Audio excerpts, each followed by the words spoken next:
were asking me about the zodiac and the stars. Yes. So the knowledge of the stars, as we mentioned in the book, the cosmology book, the word Najm comes 4 times in the Quran and Nujum 9 times.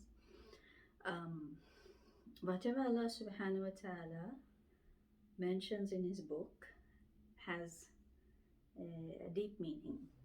We say anything included in the Quran, it's an honorific, right? That means there's something you have to pay extremely close attention to, because Quran is Allah's Kalamullah, it's the word of Allah. It is not, it's not even inspired speech, right? Some things Rasul alayhi salatu wasalam would be inspired to say. And he is walking Quran, so his hadith, all of that is inspired. But the word of Allah is in a very special, exalted place. So we must pay attention to it. So the early Muslims paid lots of attention to the stars, as did our Prophet alayhi salatu wasalam. And they wrote about it. They had their own names, even modern astronomical names for the stars. A lot of them come from Arabic. So you'll notice a lot in the English, they'll start with an AL. If you look up star charts, and that is because it comes from Al, but they don't know that anymore. There's Al Nat, which is Al Nat, right, like that. So that is another branch of knowledge that is now 99% lost. This is why we say the colonialism was a catastrophe. We have gone through 2 catastrophes in our history as a people. The Mongolian invasion, when they threw all the books into the Tigris or the Euphrates and it ran black with ink, that was a catastrophe. We never fully recovered to what it was before. But we recovered quite a bit, and then we have the colonial catastrophe. And the colonial catastrophe lasted longer than the Mongol invasion. Mongol invasion, what, 30, 40 years, right? Genghis Khan and his troops and then his descendants. 200 years after the Mongols invaded most of the Muslim lands, they themselves became Muslim. Right? Kyrgyzstan, Uzbekistan, Tajikistan, these are descendants of Mongol invaders. So this is Allah's way. His sunnah, his message will not die. We may not live up to it, but Allah will preserve it. So subhanAllah, then they started contributing. Colonialism was much longer. It's about 200 years, 200 to 300 years, the colonial catastrophe, and much more widespread. We are only coming out of it after World War II, right? So not even 100 years have gone by. And it was far more damaging than the Mongol invasion. So our knowledge is lost to a great, great degree. Something we are trying to do in the Book of Cosmology is to revive that, inshallah.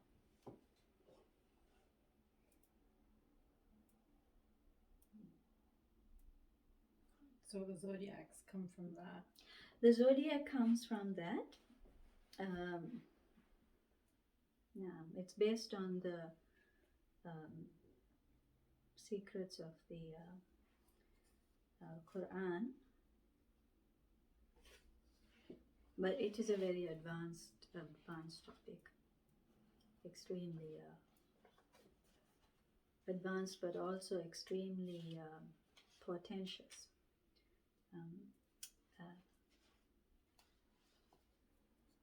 The relationship between the stars and human beings is an ancient one. It comes from the time of Adam alayhi salam.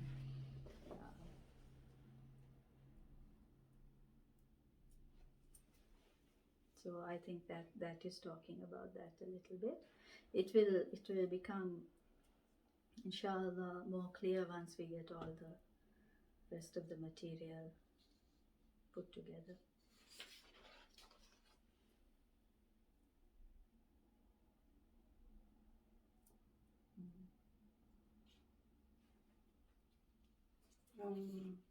Maybe this is a minor question,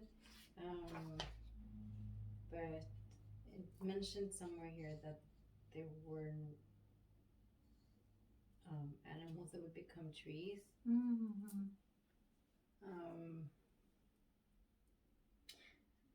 Not all, I guess. No, this is the return to paradise. Animals return to paradise in the form of vegetation.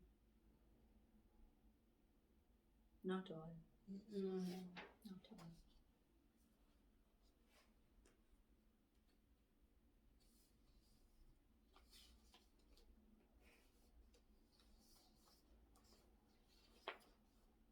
Yeah, I guess to me that I'd never thought about that question, so it just seemed a little different. Mm.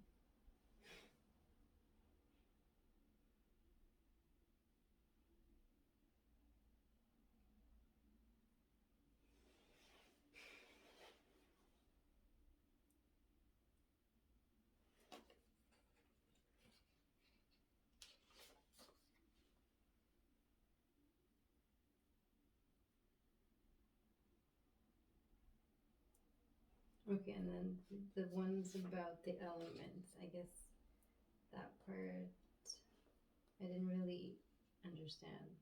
Mm.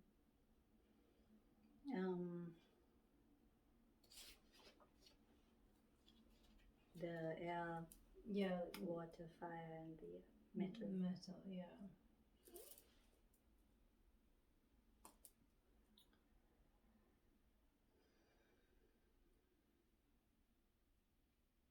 If you look at the Quranic stories, we see in it Allah Azza wa Jalla giving us examples of human beings He has chosen, for whom He changes the way the elements behave. Fire normally burns. For Sayyidina Ibrahim alayhi salam, who was thrown into the fire,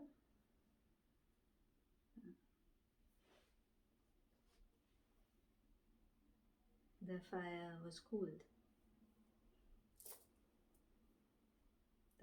Allah commanded the fire to cool, don't burn him. And he was thrown into the fire because he opposed his father and the worship of idols. This is a lesson for us. Sometimes when you have to oppose shirk in your life, you may be thrown into the fire, right? You may lose your job. You may be thrown into jail. That happens a lot. Not here, thank God, but in other places. People who speak the truth, Allah will cool that fire. Right? So that's not something we fear, we trust Allah. So for Sayyidina Ibrahim, the fire was cooled. For Sayyidina Musa alayhi salam, the ocean was split. Water normally does not behave like that, but Allah changed that. And He changed it, subhanallah, when Sayyidina Musa alayhi salam also was in an extremely difficult situation. Caught between Pharaoh's army and the ocean.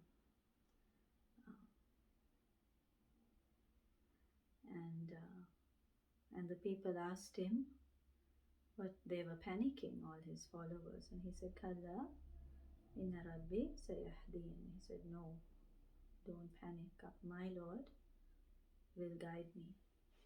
And he took his staff and he hit the ground, and the ocean split.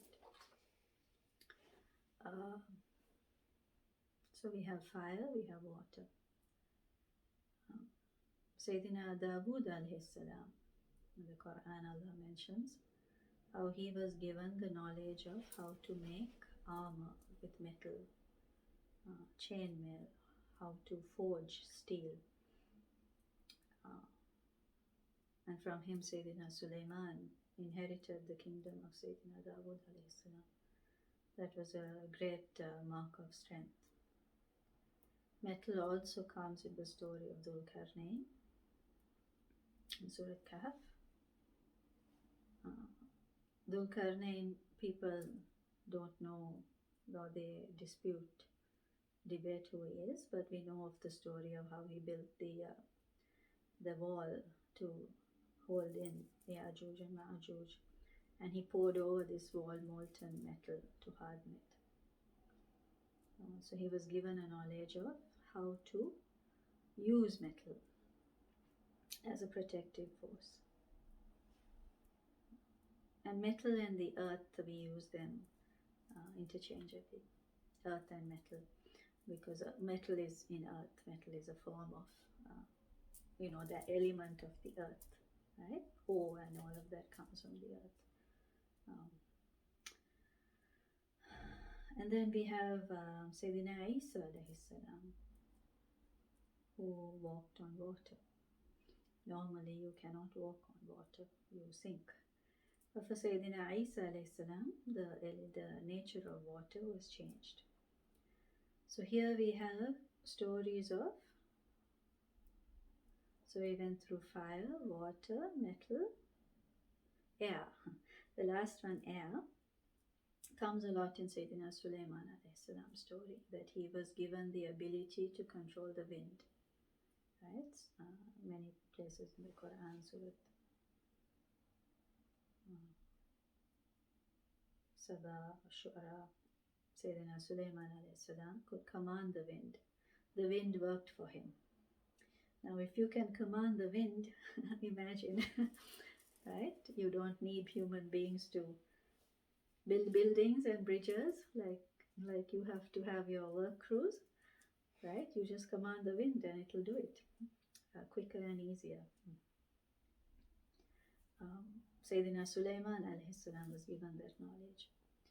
So these stories in the Quran teach us that human beings are capable of controlling these elements if and only if and when Allah chooses to give them that ability, by the power of God and the permission of God. So these elements, and we understand them in deep ways. So one is the obvious, that if a person has a certain blessing from Allah, he can walk on water. In fact, after Sayyidina Isa, many of the special servants of Allah, the reports of them walking on water, especially in the old days, is very common. Even some people, even in my grandparents' generation, can walk on fire, they don't get burnt. You might have heard those stories as well, and so forth. Traveling vast distances without needing any means of transport, so the wind will help them. These stories you don't hear these days, and nowadays there's a lot of skepticism. The reason people cannot attain those levels is because their iman is very... You have to reach a certain closeness with Allah, a great closeness with Allah, for those realities to open. So as one of my teachers once told me, nowadays we have extremely technologically advanced, highly developed cities with millions of people. You cannot find one saint, not one single human being who, when they raise their hand and make dua, Allah will answer immediately. Not one. 2, 3, 5, 10, 15 million people. In the old days, you could go to a village with 200 people and find 3. You need anything, you go to them, you ask them. Allah loves them so much, their dua. So this is why we say, and our Prophet ﷺ, he explained, we will keep regressing. His coming is the sign of the last stage of our regression. As otherwise there'd be prophets to come, but he said, I'm the last. And since his coming, we're going down and down and down and down, right? So even nowadays, if you started studying, you spend 20 years studying a single text, it's hard to master it. the days of the first 200-300 years of Islam, Imams, they would master such a book in a few months because their heart is pure, there's no distraction. Nowadays, it's very hard for us.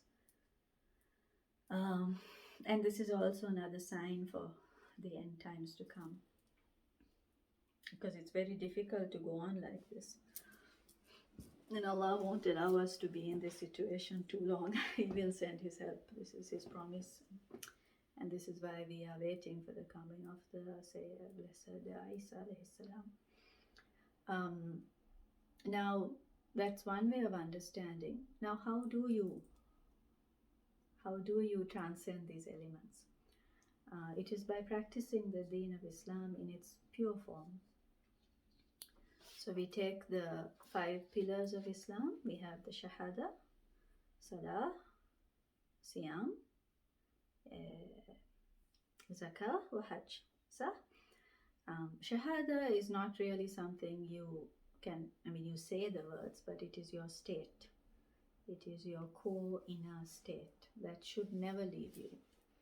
You do not just say it, that is why we call it not a kalama. We don't say it's a saying, we say it's shahada, it's a witnessing. So you must be witnessing the state of La ilaha illallah at all times. All times. No time can you be absent from that state. And this is the starting point of your journey as a Muslim. It's not easy to get to that place, even that place. Many of us, we struggle. We might be in Shahada 4 hours of the day, not the rest. 8 hours of the day, not the rest. That's not right. That is not acceptable. And right now, we are in a situation now in the world with a lot of ayats coming where we won't be saved unless we can have a shahada that is at all times. So even if you find yourself moving out of it into confusion when things happen, or you're confronted with such and such a occurrence or a question, you must move back immediately, right? This is why your dhikr has to kick in. And for dhikr to kick in, it has to become a habit, something you train yourself with. So shahada is not really in a sense, it's a state, right? But the other 4, Salah, Siyam, Zakah and Hajj, these are things done at certain times in certain ways. So we call these the 5 pillars of Islam. Shahada, so if you think about it, it is like if you take Shahada as your main, like if when you're putting a tent up, like Shahada will be your main pole. And then you have the other 4 around it, right? But Shahada is the pinnacle of it. All these, the intention of Salah, Siyam, Zakah, Hajj is to keep this up, right? So these are the 5 pillars of Islam. So as I was explaining in that video, having a pillar and a foundation, your foundation is Iman. That is not enough to give you a house.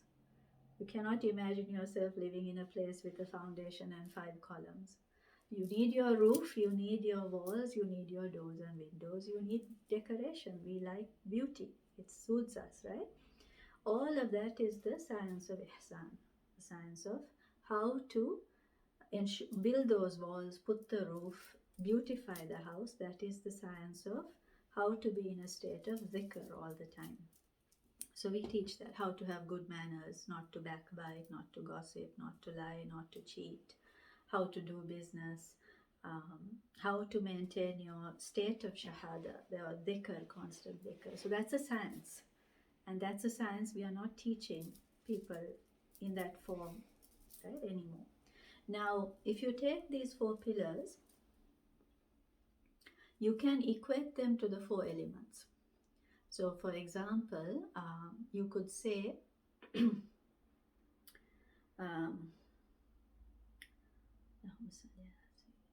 Hajj is like fire. Hajj is difficult. It's like walking through fire. It's a very difficult experience, right? The physical Hajj, a real Hajj, not the luxurious, everything is done for you Hajj, a real Hajj. Salah is like water. Our Prophet ﷺ said, can you imagine a person, he bathes in a river 5 times a day? would that person ever have any dirt on him, right? So salah is like you're dipping in that water 5 times a day. It cleans you. Air and metal. Siyam, fasting. Fasting is like air. You empty yourself. You empty yourself. This is the proper meaning of fasting. It's not you. First of all, you get rid of food and water, sexual activity. Then you watch your tongue. You watch your thoughts. So you empty everything inside you. So Allah's that sweet breeze of mercy can flow through you, right? This is why very many of us, when we finish fasting, we feel light, like you can float, right? Like air. Zakah is like metal. I mean, money comes from gold. This is why there is a relationship to gold and silver when we calculate the zakah. Zakah is always calculated basis is gold and silver. So when you practice these 4 pillars in the proper way and build on that year by year by year, you, with the shahada intact, you are gaining strong and strong ability to master the elements. And this is how the early practitioners of Islam were able to master those elements, right? And so there is nothing unusual about that. It's just that they were Salihin. They really reached very high levels of their worship with Allah. Does that clarify?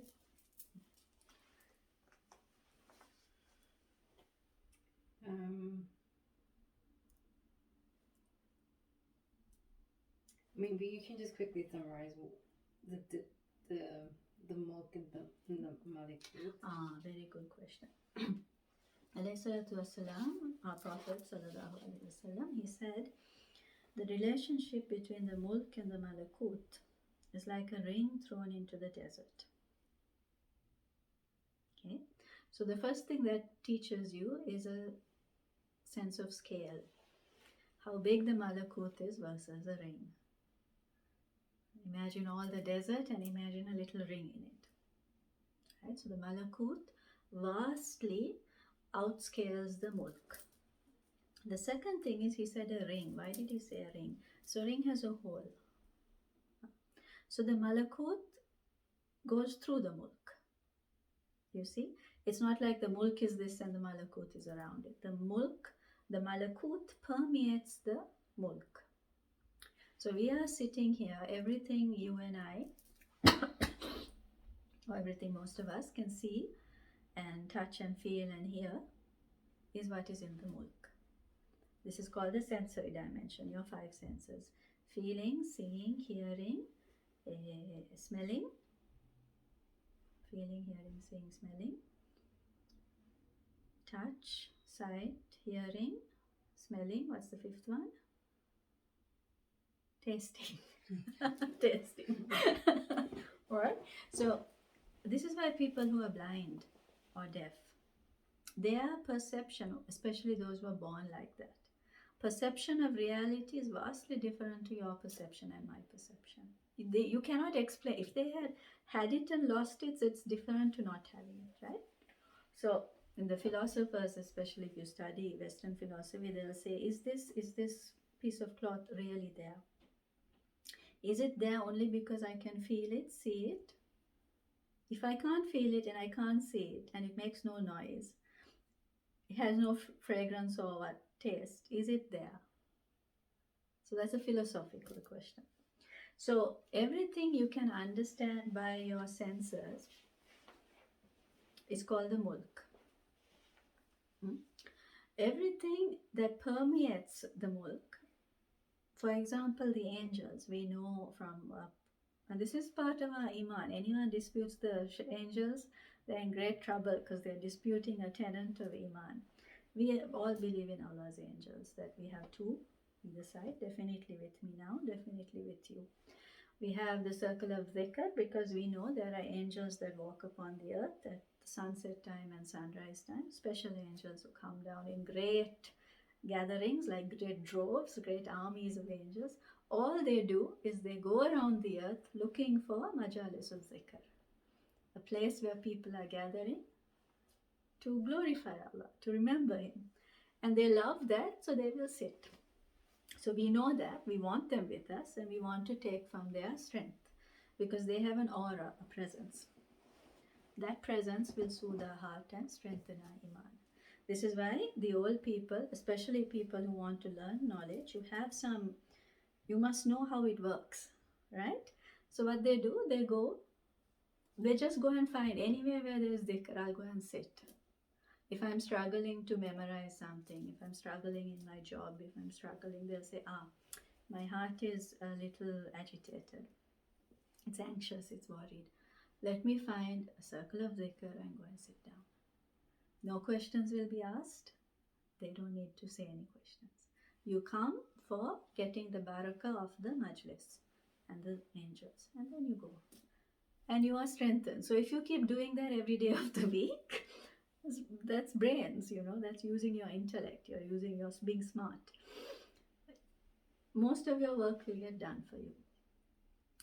Because your capacity is going to increase and your anxiety and worry will dissipate. This is why we maintain at least once a week. If we can do more, is good. Some type of majalisul dhikr. Now, where did I go into that because of? Majalisul dhikr. You asked me Mulk and Malakut. So the angels are in the Malakut. The word Malakut is related to the word Malaika, right? Malaika, the angels. The angels, so they can be seen. Our Prophet ﷺ saw them. Sahih? Many other prophets, ﷺ, Sayyidah Maryam, saw them. They can be heard, right? They can be felt, and so forth. But that feeling and hearing and seeing is not mulki feeling and hearing and seeing. It's a different sight. You see the angel, but you don't see it like I see you. For some people, they open that inner insight. Their basira, their ability to perceive the malakut is opened. That is an opening Allah gives. Some people seek that opening with dua and dhikr, so they seek a higher closeness with Allah by mastering these elements, right? And then Allah will open. When He opens, you begin to see. Some people are not ready to see that. It's very difficult. Dealing with the mulk is hard enough. Dealing with the malakut is much harder because the shayateen inhabit the malakut, the angels and the shayateen. Now, for people who have that insight, if they go to a gathering, they might see this place is full of shayateen. I don't want any of this, right? Other people, they say this place is full of malaika. I will stay here. Now,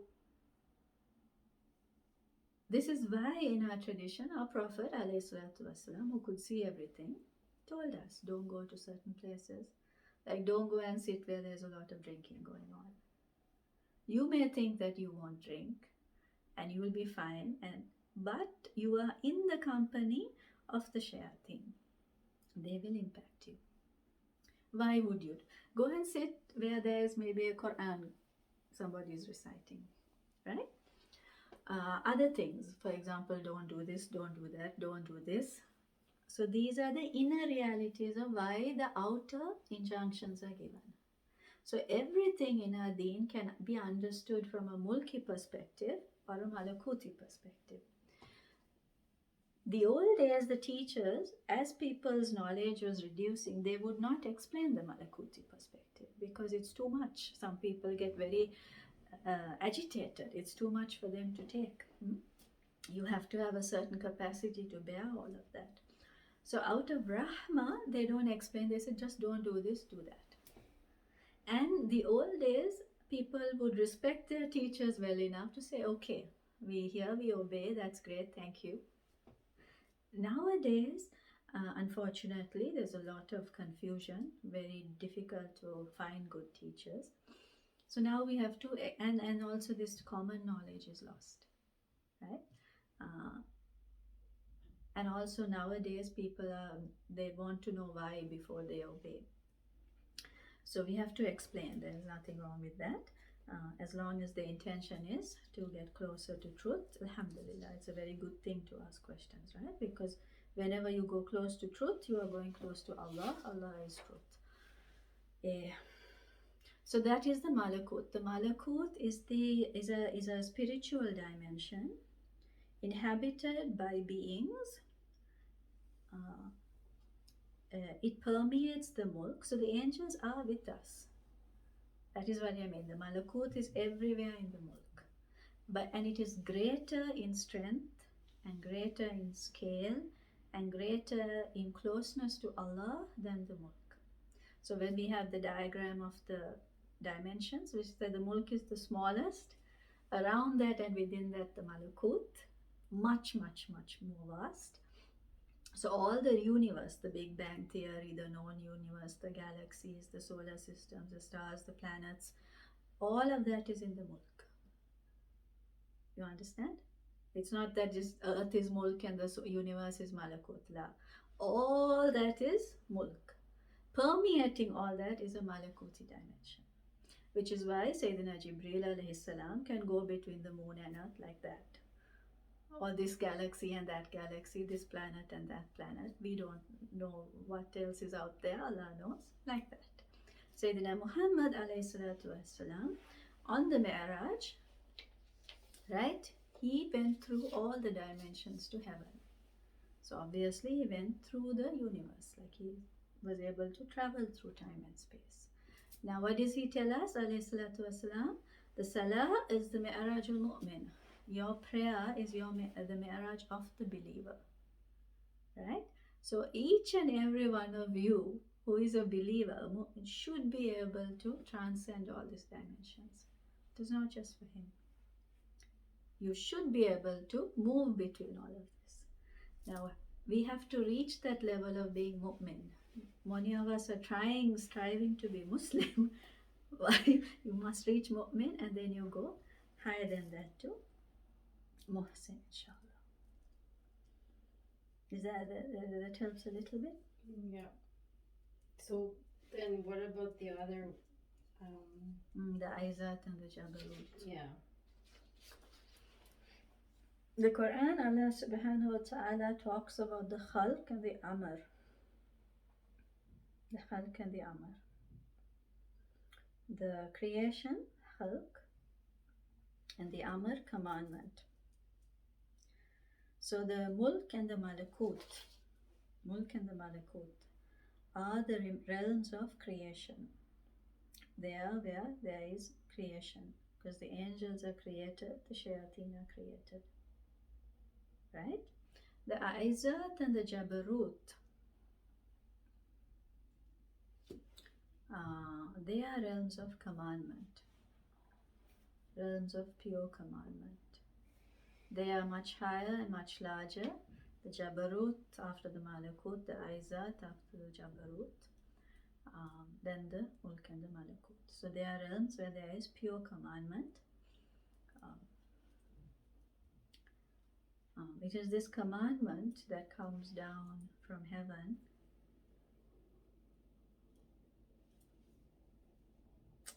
That is all a bit too advanced. Maybe we'll do that later.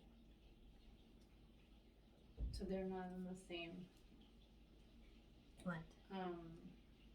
No, I didn't mean what graph. you said. I don't want to explain how the commandment comes Oh, down. I see. Okay. Yeah, it's did you see the diagram of the Mulk, the Malakut? I think it's in here. It's somewhere there, no? I just forgot. It's there. It was there in a Illuminati workshop. But which chapter? I don't think it's there. I don't think it's there in the Like this one? like that, but it's different. It was there in our workshop diagrams. Okay. Yeah. So Oh, my phone is up. would this be in one of the realms? Yes, yes. Okay.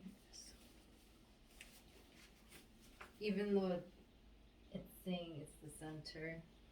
So you have to understand everything with the outer meaning and an inner meaning. Okay. Sometimes when we speak, we refer to the inner meaning. Okay. Sometimes to the outer meaning. So it's not literal, is it? Or is it? No and yes. Okay.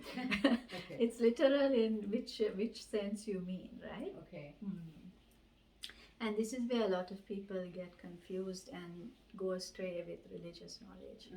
They use the wrong frame of reference. When you're talking about Malakuti things, you shouldn't be thinking of it in Mulki terms, Okay. right? Okay. And vice versa. But generally, everything in the Mulk has a Malakuti reality. Everything. This is why when you utter a lie, when you make a lie here on earth, it's a Mulki speech, Sahih? Okay. It has a Malakuti reality. You have made a Malakuti version of this lie. You may meet that when you go into your grave. And it may appear to you as a snake or something else that will certainly come back to, as they say in English, haunt you. Which is why whenever we do something wrong, we make istighfar. We seek forgiveness. Because then it wipes out the Malakuti reality also. So this is why when we go into our grave, what we meet there is what we are sending ahead of us here. So people who read a lot of Quran, Rasul told us in the hadith, when you lay down in your grave, very handsome, beautiful man will come and sleep next to you. You feel very calm, peaceful, protected, safe. And our Prophet said, this is the Quran you have recited. So spend your extra time reciting Quran, don't waste your time here. You will be very happy when you go into your grave. And other things, right? So when, especially the Isra, when Prophet went from Isra and Mi'raj, he saw many, many things. We went through that in I think it was a podcast, it's on YouTube now, 5-part series of a book of all the hadiths of the Isra and Mi'raj. We went through, took us 5 parts to read the book. So many strange things he saw. And he explained, this is this, some of it is your backbiting, some of it is gossiping, some of it is cheating, some of it is usury. So what is happening? You are making Malakuti reality. So don't blame Allah that He is punishing you. No. You are making it. And you are not erasing it. So Allah says in the Quran, I don't do you any wrong. You do yourself wrong. And this is why knowledge is essential, because then you'll know what you're doing and what you're not doing. Sahih? And knowledge of the Malakut is essential to guide us through the Mulk. This is something a lot of modern Muslims are not aware of.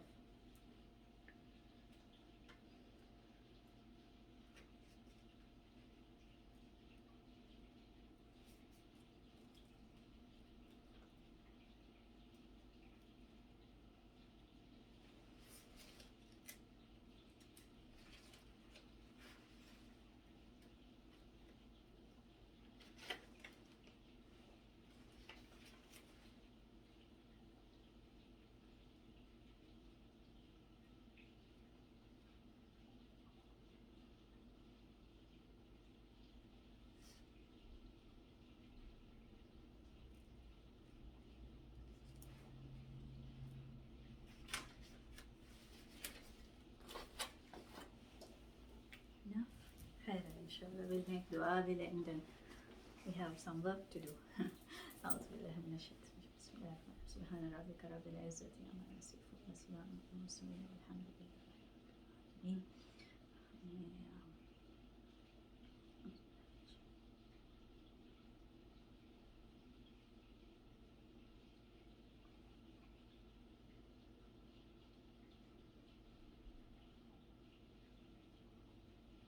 سبحان